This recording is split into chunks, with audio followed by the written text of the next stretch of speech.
When I turned 65, I stopped crying in front of people. That morning the kettle screamed on the stove while the sun sat low and pale over the back fence, and I stood there holding a chipped blue mug, realizing my hands were steady in a way they had not been for years. No shaking, no tears, just a quiet weight in my chest like a door closing without a sound. I did not know then that silence was about to save me. At the time my life looked ordinary from the outside, respectable, predictable. I lived in the same 2-story house on Maple Grove Road that my husband Richard and I had bought 38 years earlier, beige siding, white shutters, a maple tree out front that dropped leaves like coins every October. Inside, the house smelled faintly of lemon polish and old books. It always had. Richard was 71 and moved slower these days. He had arthritis in both knees and a habit of sighing before he sat down, like the chair had personally offended him. He spent his mornings at the kitchen table with the newspaper folded just so, circling articles he never came back to. We had fallen into a marriage that was quiet but familiar, not unkind, just worn thin at the edges. Our son Daniel lived 3 towns over with his wife Laura and their 2 children. Emily was 9 and already too smart for her own good. Noah was 6 and still believed adults knew what they were doing. They visited every other Sunday and I cooked too much food every time. Roast chicken, potatoes with rosemary, green beans sautéed in butter. Laura always brought a dessert that looked better than it tasted, and I always said it was wonderful. If you had asked me then whether I was happy, I would have said I was content. That word felt safer. Happiness felt like something you could lose without warning. My days followed a steady rhythm. I woke up before Richard made coffee, fed the birds in the yard. I volunteered twice a week at the local library, shelving books and chatting with Mrs. Adler about her cat. On Thursdays, I met my friend Helen for lunch at the diner near the courthouse. We ordered the same thing every time: turkey sandwiches, no mayo, extra pickles. Nothing in my life felt dramatic, and that was exactly how I liked it. The first crack came quietly. It was a Tuesday afternoon in early spring, the kind where winter still clings to the air but the light feels different, hopeful. I came home from the library to find Richard sitting at the kitchen table with a man I did not recognize. Both of them stopped talking when I walked in. The stranger stood up too fast and knocked his chair against the wall. He wore a grey suit that was a size too big and smelled faintly of aftershave. He smiled like he had practiced it. "Margaret, this is Tom," Richard said. His voice was too cheerful. He was just helping me with some paperwork. I set my purse down slowly. "What kind of paperwork?" Tom cleared his throat. "Just some routine things, nothing to worry about." Richard reached for his coffee mug even though it was empty. Tom was just leaving. Tom nodded and gathered his folder, keeping it pressed close to his chest like it might run away.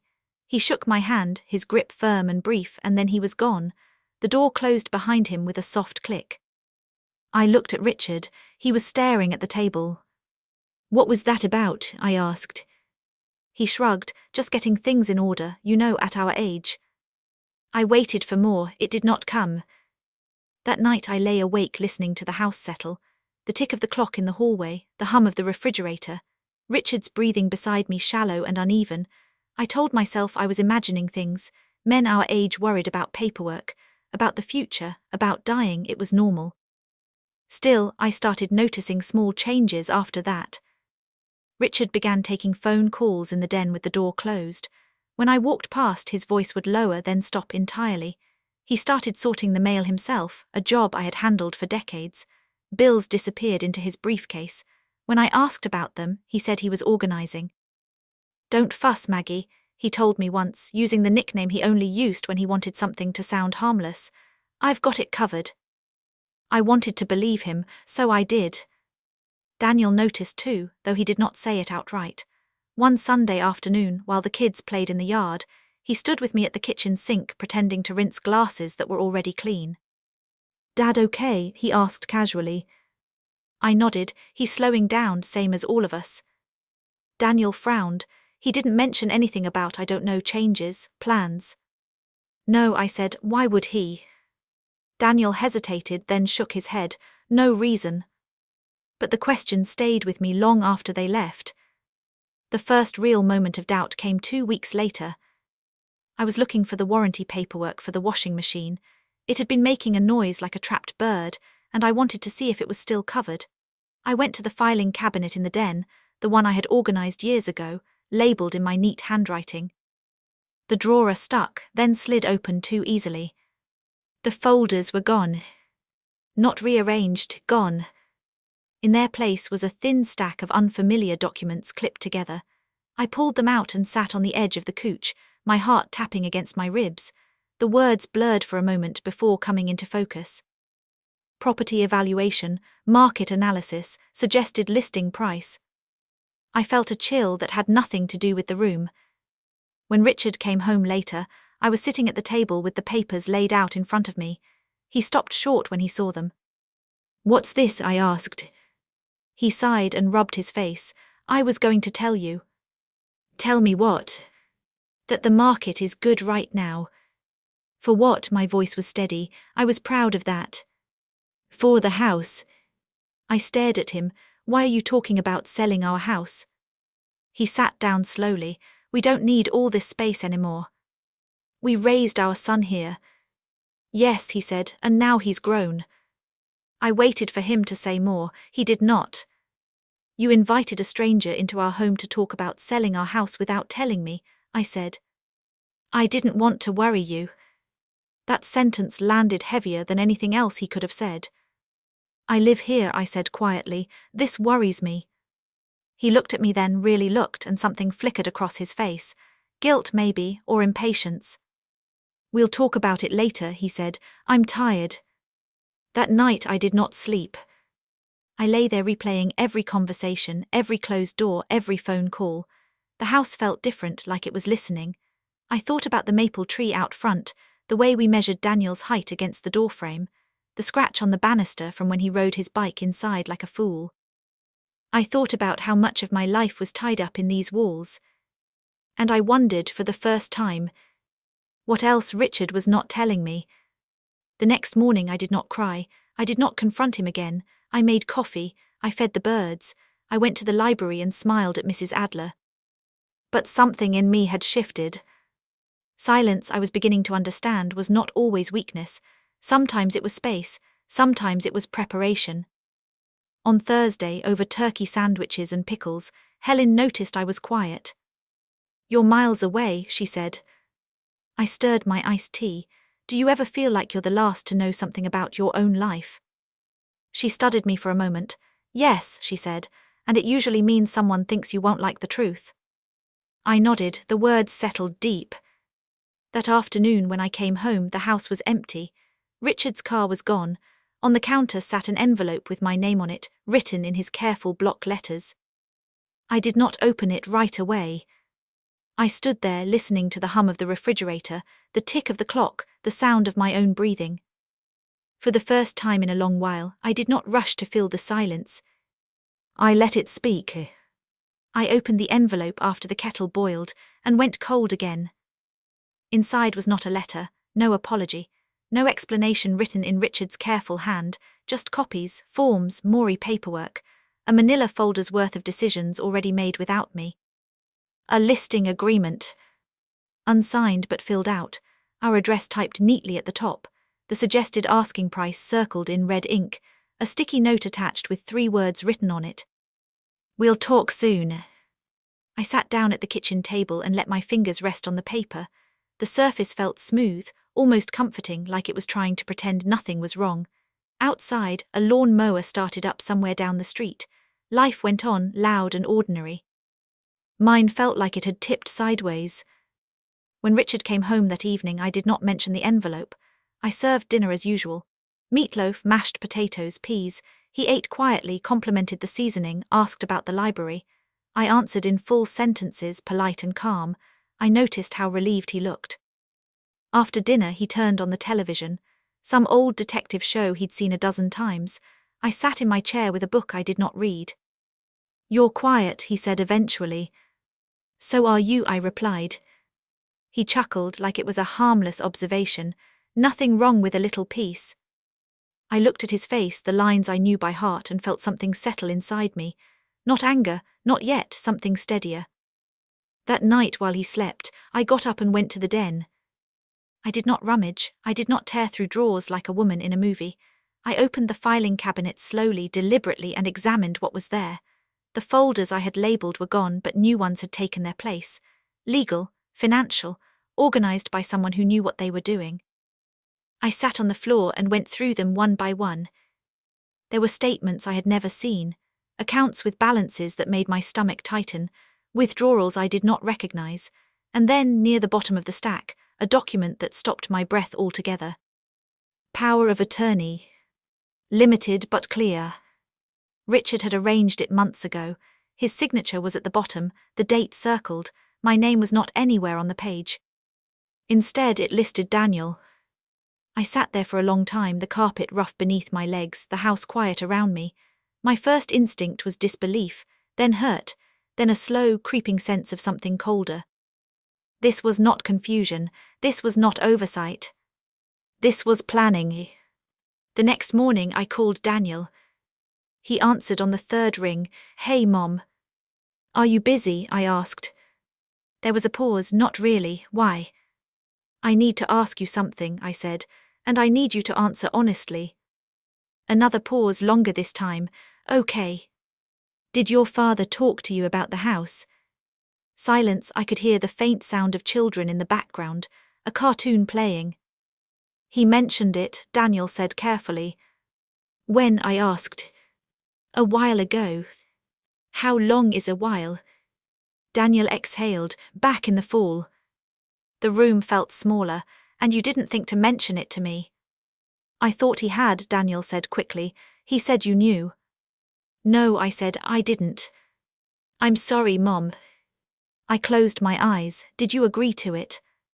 There it was, the truth sitting between us. "I didn't disagree," he said. "Did you agree to have power of attorney?" I asked. His silence answered for him. "I didn't think you'd be upset," he said finally. "Dad said it was just in case. He worries about you." I laughed then, a short, humorless sound that surprised even me. "He worries about me." "I know how it sounds," Daniel said, "but he's been under a lot of stress. He thinks downsizing would be good for both of you." "For both of us," I repeated. "Yes." "And did you ask what I wanted?" Another silence. "I have to go," Daniel said. "Laura needs help with the kids. We'll talk soon." He hung up before I could say anything else. I sat at the table staring at the phone long after the line went dead. My reflection stared back at me from the dark screen. I looked older than I felt, tired but not broken. "Not yet." That afternoon, Helen came over unannounced. She said she was in the neighborhood. I knew better. She took one look at my face and put the kettle on without asking. "What happened?" she said, sitting across from me. I told her everything, the papers, the calls, the silence that had been happening around me without my consent. She listened without interrupting, her hands wrapped around her mug. When I finished, she shook her head slowly. "That's not forgetfulness," she said, "that's exclusion." I swallowed. Why would he do this?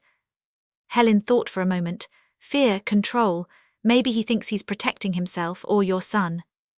"And what about me?" Helen met my eyes. Sometimes men confuse love with management. That night, Richard finally spoke. He came into the bedroom while I was folding laundry. He stood there awkwardly like a guest. "We need to talk," he said. I kept folding, a towel, a shirt. "I found the papers," I said calmly. He sighed. I was going to explain. "When?" I asked. "Soon." I spoke to Daniel. He stiffened. "You shouldn't have involved him." I looked up then. He was already involved. His mouth opened, then closed. He sat down heavily on the bed. "I didn't want to burden you," he said. "You get emotional." That word, emotional, it sat between us like an accusation. "I get informed," I said, "or I used to." He rubbed his knees. "I just wanted to make sure things were handled." "Handled by whom?" I asked. "By people who can make decisions without falling apart." I set the laundry down slowly. "I raised our son," I said. "I managed this house for 4 decades. I worked, I saved, I planned, and you decided I was no longer capable without telling me." "That's not what I said." "It's what you did." He stood up abruptly. "You're making this bigger than it needs to be." I looked at him, really looked, and saw something I had missed before. Not malice, fear. He was afraid of losing control of his own life, and he had decided the solution was to control mine. "I'm not fighting you," I said, "but I'm not invisible." He shook his head. "You're overreacting." I did not raise my voice. I did not cry. I went to bed. Over the next few days I watched, I listened. I stopped filling the quiet with my own explanations, and in that space more truth revealed itself. Richard had already spoken to a realtor. He had toured a retirement complex with Daniel and Laura. He had discussed timelines, options, all without me. I learned this not from confrontation but from slips. A comment here, a half-finished sentence there. People assumed I knew because he had never told them otherwise. The betrayal did not arrive all at once. It came in layers, each one heavier than the last. The worst part was not the house. It was the realization that my husband and my son had quietly agreed that my voice was optional. The following Sunday, Daniel and Laura came over with the kids. The house felt crowded and strange. Laura hugged me a little too tightly. "Everything okay?" she asked. "Fine," I said. During dinner, Richard announced, "We're thinking about selling the house." Laura smiled. Daniel stared at his plate. "When?" Laura asked. "Soon," Richard said. "Market's good." Emily looked up. "But Grandma, where will you live?" I smiled at her. "That's still being decided." Richard shot me a look. After dinner, while Laura took the kids outside, Daniel stayed behind. "Mom," he said quietly, "we didn't mean to hurt you." "I know," I said, "but you did." He swallowed. "Dad thinks you'll come around." I met his eyes. "Does he?" "Yes." "And what do you think?" Daniel hesitated. "I think you don't like surprises." I nodded. "I don't like erasure." He did not have an answer for that. That night after everyone left, I stood alone in the living room. The furniture looked the same. The walls held the same pictures, but something fundamental had changed. I realized then that crying would not help me, yelling would not move them, pleading would only confirm what they already believed. So I chose something else. I chose silence.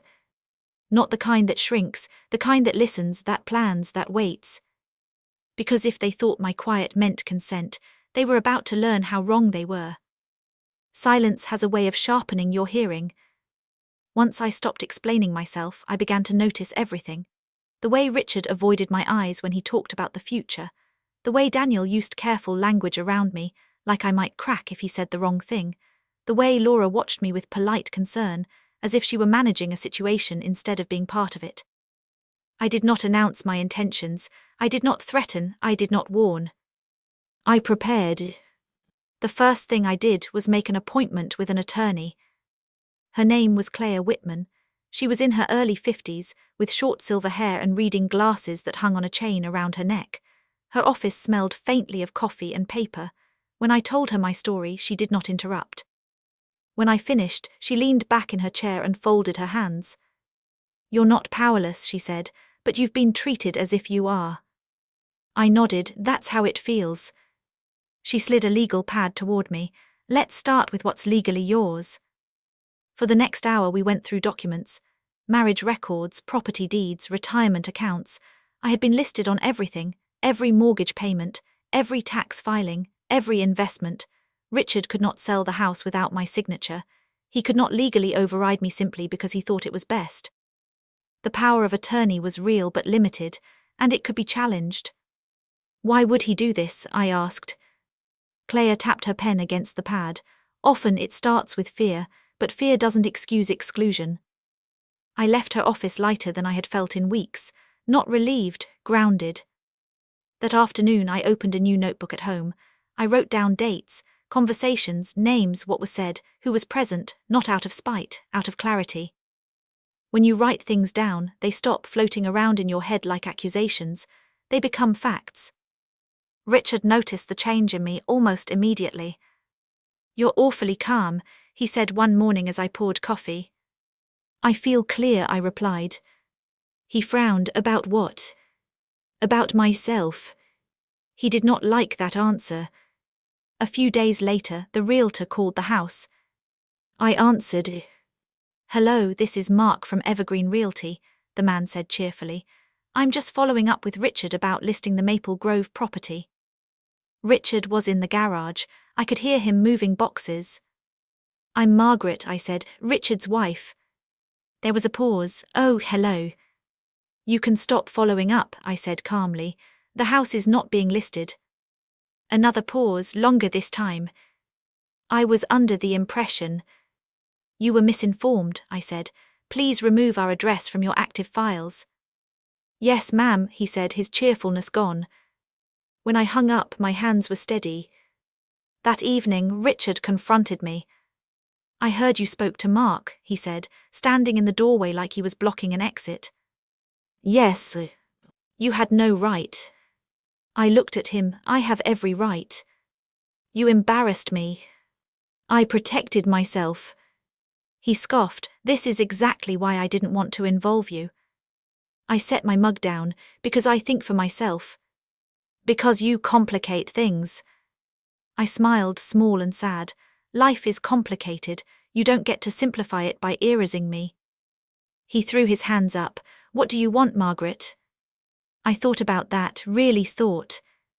I want respect, I said, and honesty. He shook his head. You're being dramatic. I did not respond. Over the next week, word began to spread, quietly at first. A neighbor asked if we were moving. I said no. Helen told me that Mrs. Adler at the library had heard something about us downsizing. I corrected her gently. People notice when stories do not line up. Daniel called me one evening, his voice tight. Dad says you're making things difficult. I'm making things accurate, I replied. You could just talk to him. I did, he talked over me. Daniel sighed. He's worried about money. Then he should have talked to me, I said. I've managed money my entire adult life. That's not what he thinks. That's the problem. There was a pause. Mom, Daniel said, Laura thinks maybe you should consider letting this go, for peace. I felt something firm settle in my chest. Peace built on silence is not peace, I said. It's surrender. Daniel did not answer. The turning point came sooner than I expected. One afternoon, I came home to find a folder on the dining table. Richard was sitting there, his hands clasped. I made an appointment, he said, with a financial advisor. Daniel's coming too. I looked at the folder. Inside were projections, budgets, plans that did not include my input. You made an appointment for me, I said. For us, he corrected. With them, I replied. Yes. I closed the folder. I won't be attending. He blinked. What? I said no. You're being stubborn. I'm being autonomous. He stood up, his face flushed. You're acting like this is some kind of betrayal. Because it is. He laughed sharply. You're 65, Margaret, things change. Yes, I said, including how much disrespect I tolerate. That night I slept in the guest room. Not out of anger, out of clarity. The next morning I drove myself back to Claire's office. I think this is heading somewhere public, I said. She nodded. Then it's good you came now. We drafted a letter, clear, professional, firm. It stated my legal position regarding the house, finances and decision-making. It revoked consent where consent had been assumed. It requested that all future discussions include me directly. It was not emotional. It was not cruel. It was unmistakable. Claire sent copies to Richard and Daniel. The fallout was immediate. Richard came home early that day, the letter in his hand. How dare you, he said, his voice shaking. I dared to speak, I replied. You made this a legal matter. You made it secret. Daniel called that night, angry, confused. You blindsided us, he said. You did that to me months ago, I replied. Laura texted instead of calling. Long messages about family harmony and intentions and misunderstandings. I read them carefully and did not respond. Silence again, not empty, intentional.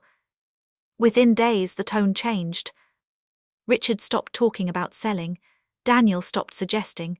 The retirement complex brochures disappeared from the counter. The house felt less like it was being appraised and more like it was being lived in again. But something else had shifted too. They were no longer comfortable. At a family dinner the following Sunday, the tension sat heavy at the table. No one mentioned the house. The children sensed it and were unusually quiet. After dessert, Emily looked at me and asked, "Grandma, are you mad?" I smiled at her. "No, sweetheart, I'm awake." She seemed satisfied with that. Later, Laura pulled me aside. "We didn't mean to make you feel left out," she said. "I know," I replied, "but intent doesn't erase impact." She nodded slowly. That night, after everyone left, Richard sat across from me in the living room. "I didn't think you fight," he said. "I didn't think I'd have to," I replied. He rubbed his hands together.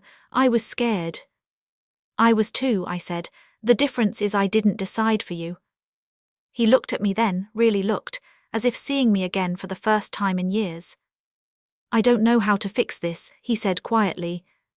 I considered him, the man I had built a life with, the man who had underestimated me. "We start by talking," I said, "and you start by listening." He nodded. For the first time since all of this began, I felt something loosen inside me. Not forgiveness, not yet, but possibility. Because silence had done its work.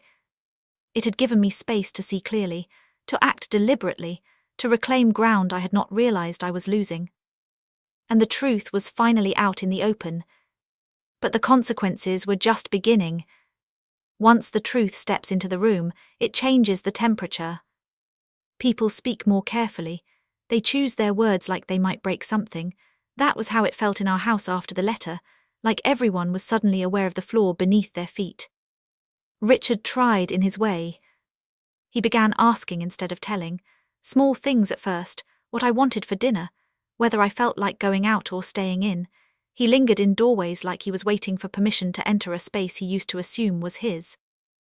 I noticed. I did not reward it with praise. I accepted it as the baseline it should have been all along. Daniel, on the other hand, struggled. He came over alone one evening, his shoulders tight, his mouth set in a line that reminded me of his father when he was frustrated. "You scared Dad," he said as soon as he sat down. I poured tea and slid a cup toward him. I told the truth. "You brought lawyers into it." "Because I wasn't being heard." He shook his head. "That's not how families handle things." I met his eyes. "That's how families handle being ignored." He looked away. "I was trying to help," he said. "Help whom?" I asked gently. He hesitated. "Everyone." Then why was I the only one not consulted? Silence, the same one I had learned to respect. Daniel sighed. "Dad's afraid of being dependent. He doesn't want to burden you." I let out a soft breath. "I am his wife, not his liability." "I know," Daniel said. I thought going along with him would keep things calm." "And did it?" I asked. He shook his head. That was the moment something shifted between us, not reconciliation, but understanding. Over the next few weeks, the wider world began to catch up to the truth. The realtor stopped calling. The neighbors stopped asking about moving trucks. At the library, Mrs. Adler leaned over the counter and whispered, "I heard you decided to stay put." I smiled. I decided to decide. Word travels fast in small communities, and it rarely arrives the way it left. At church one Sunday, a woman I barely knew patted my arm and said, "Good for you, dear." I had no idea what version of the story she had heard, but the tone was unmistakable. Richard noticed too. "You've become something of a legend," he said one evening, half joking. "I've always been here," I replied. "People just see me now." That visibility came with consequences. At a family gathering at Daniel and Laura's house, Laura's mother pulled me aside. "You must have been hurt," she said kindly, "finding out things were being planned without you." "Yes," I said. "I admire how you handled it," she said. "You didn't cause a scene."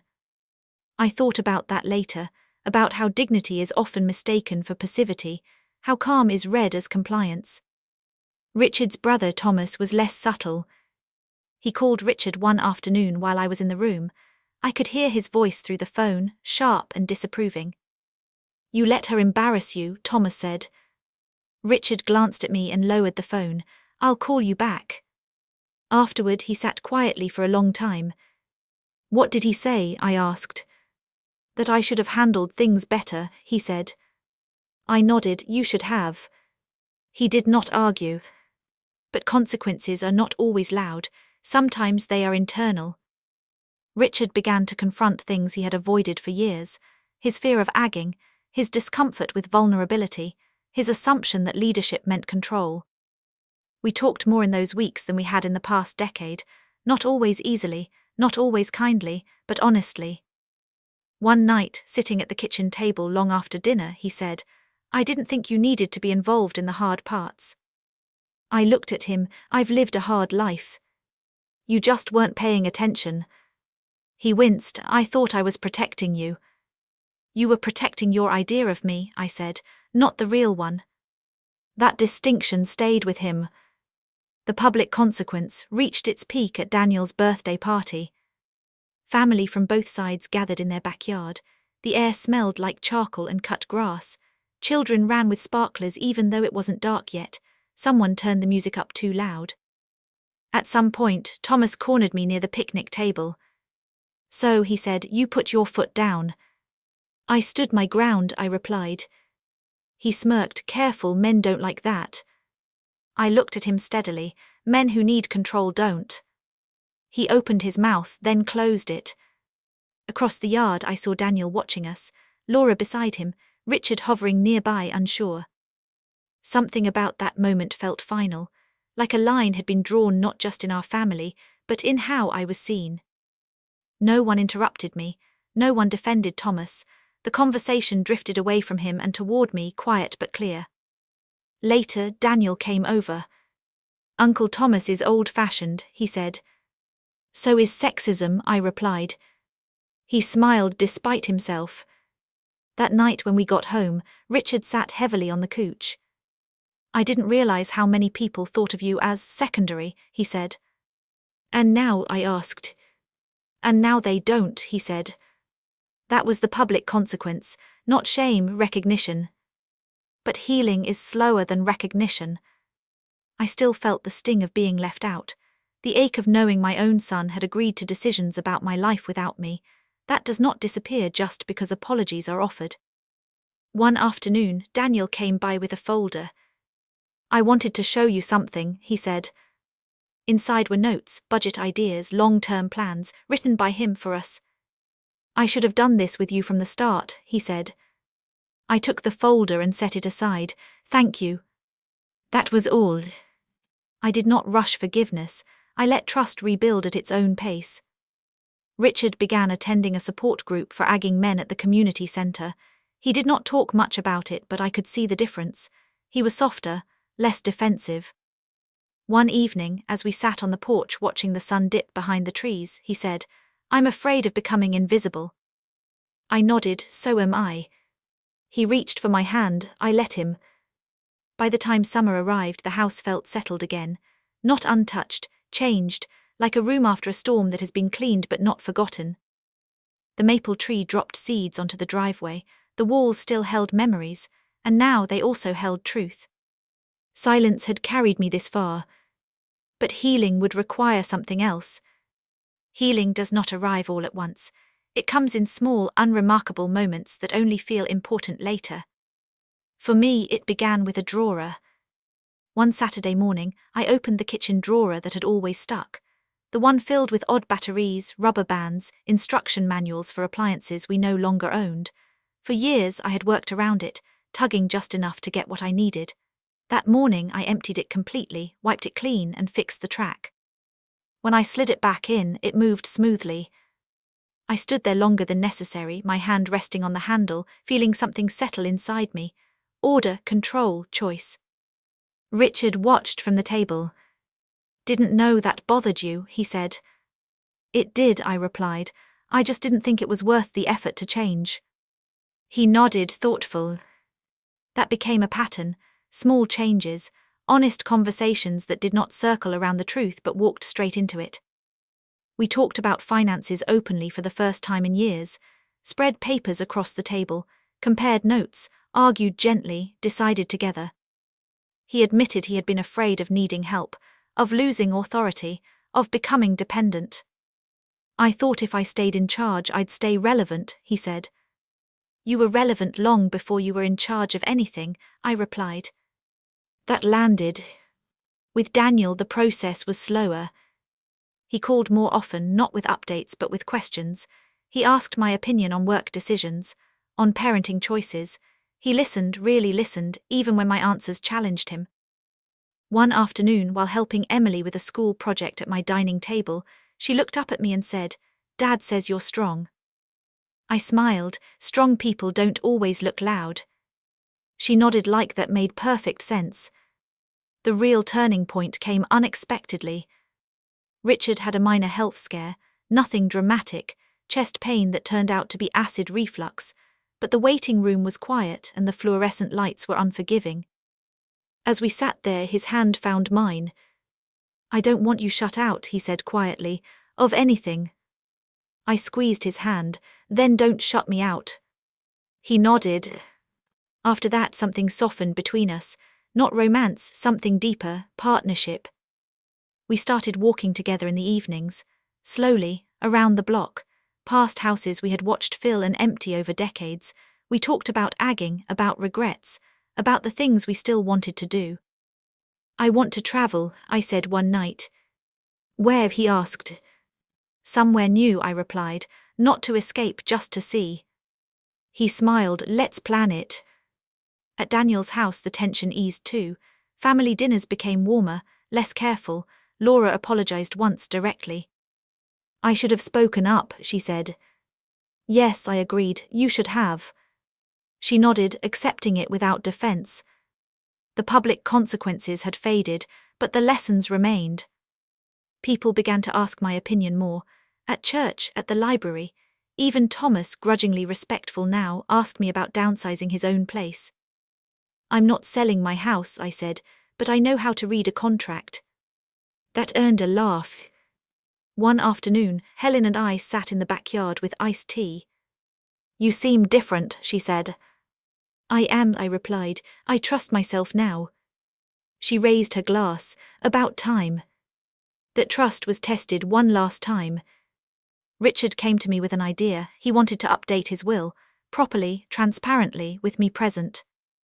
"We should do it together," he said. "No surprises." I looked at him for a long moment. "Yes," I said, "we should." At the attorney's office, sitting side by side, I felt something close to closure, not because everything had been fixed, but because the imbalance had been addressed. When we left, Richard said, "I wish I'd done this sooner." "So do I replied, "but here we are." On my 66th birthday, Daniel hosted a small dinner, just family, a cake with too many candles, laughter that felt easy. After dessert, Daniel raised his glass. "To my mother," he said, "who taught me that strength doesn't always shout." My throat tightened, but I did not cry. Later that night, alone in my room, I thought about everything that had happened. How close I had come to disappearing quietly from decisions about my own life, how easy it would have been to let it happen. Silence had been my shield, my strategy, my strength. But it had also been a reminder. There is a difference between being quiet and being erased.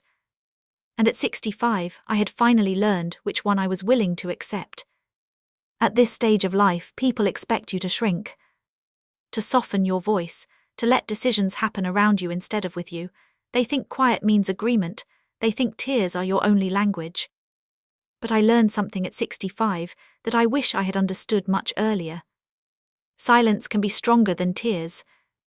Not the silence that swallows you, not the kind that comes from fear or exhaustion, but the silence that listens, that watches, that waits until the truth shows itself clearly enough that you do not have to raise your voice at all. I did not scream, I did not beg, I did not fall apart. I stood still long enough for everyone else to reveal who they were being, and then I chose who I would be. If you are listening to this and you feel like your opinions are being skipped over, if your life is being discussed in rooms you are not invited into, If people tell you they are doing things for your own good without ever asking what that good looks like to you, please hear this. You are not too old to speak. You are not too emotional to decide. You are not wrong for wanting respect. Sometimes the bravest thing you can do is stop explaining yourself and let your calm draw a line. I am still gentle, I am still kind, but I am no longer invisible. And if my story resonated with you, if it reminded you of a moment when you had to choose between staying quiet and standing firm, I would love to hear from you. Would you have done what I did? Share your thoughts in the comments, and if these stories speak to your heart, stay with me. There are more lessons still to be told.